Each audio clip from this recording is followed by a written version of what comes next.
Welcome to I Know How This Story Ends podcast. I'm your host, Tiwa Adetoye, a fashion business entrepreneur, author, speaker, and most recently, a widow and single mom.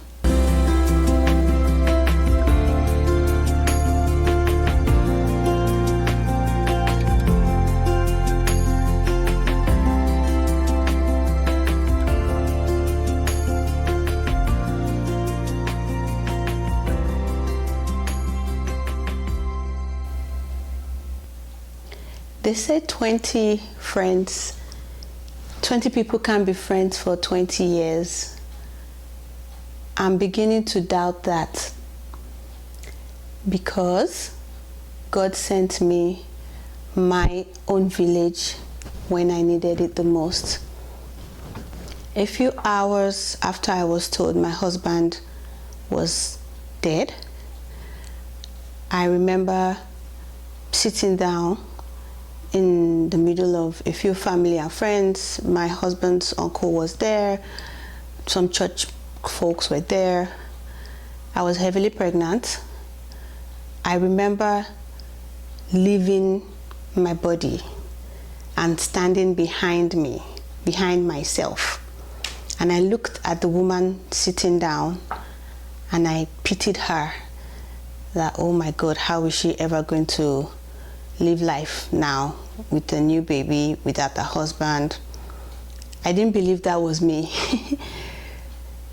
Call it shock or denial, whatever. That wasn't me. There had to be a quick switch on the person who went with me to the delivery room. I have two friends, Abby and Abby, who are now like sisters.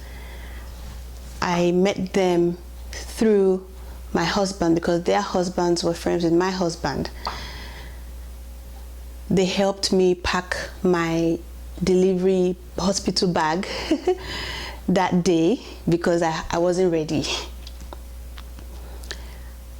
And I remember vividly feeling bare, exposed, stripped, naked, vulnerable, and I really wanted to go home being Nigeria, because suddenly my life was now divided into before Adesho and after Adesho.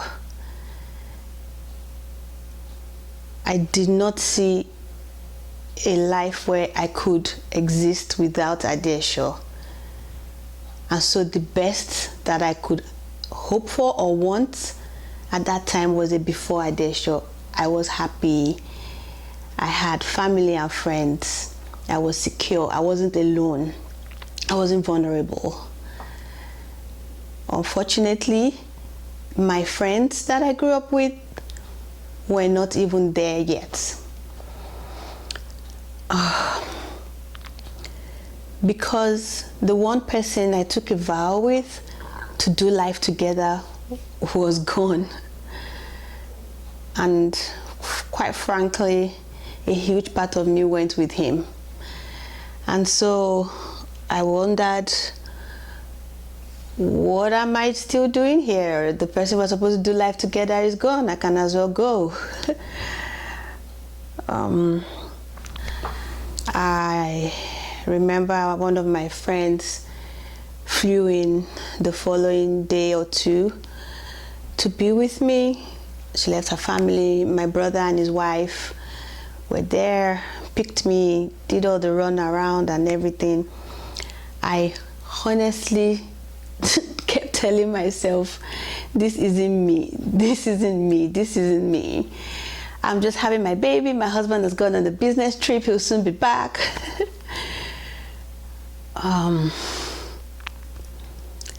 Then my friends began to show up as the funeral date got closer. And I thank God every day for my friends, because they literally carried me My friends showed up one after the other. They didn't send me Bible scriptures. They didn't say it is well. They didn't even say we are here for you. They showed up, so I knew they were there for me. Shade, who was pregnant at the time, ironed the dress I was going to wear for the funeral. One of my elder sisters, Tone, she took me shopping because no outfit was going to work. My big brother, he came in from Texas, Brusty, he bought my shoes. It was, God brought my village to me. I remember Shokpe asking me, Tiwatope, what do you need from me? What do you need me to do? And I told him, keep me distracted. That's all I need. I cannot afford to break down at the funeral or anytime soon for that matter, because I have a baby I'm responsible for now. And he carried it out to the letter. He understood the assignment. Ebu was given the assignment to make sure my older one was fine, that he ate, he showered, he slept. She carried it out excellently. Daddy Sola even had a baby, and she had to come with her baby, and then she was just there with me. On the day of the funeral, my two sisters, I call them sisters now, Abby and Abby, of course, they took care of the arrangement with my brother and their husbands. My husband's friends also came, Tolu, Yemi. You know, for a moment, I felt like I was in Nigeria. I went into the church hall for the funeral. It was an open casket, and I sat at the far end of the pew with my friend Turayo and Ebum.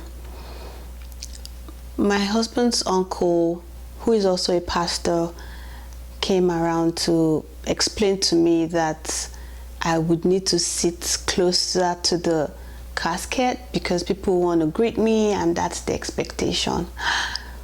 Whew. I squeezed Turayo's hands because she was sitting next to me. My legs were wobbly.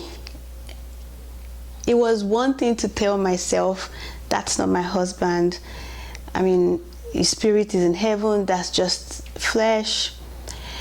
It's another thing to sit there and look at it and stare at it, because then there was no room to hide or deny that he really died.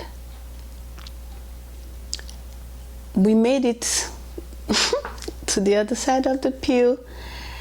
The funeral service went by in a blur, and you know, we kept up with what was next, what needed to be done, and how I'll be there for my kids.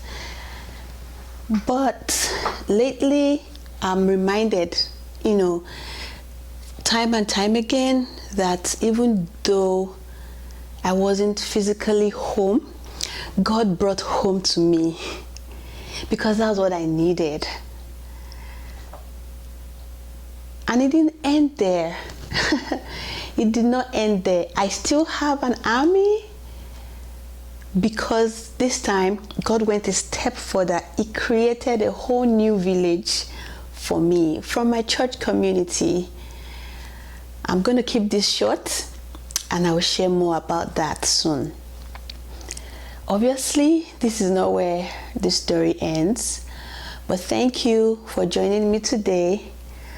And I ask, if you know anyone, and I mean anyone, that needs a reminder of God's love for them, please share this with them.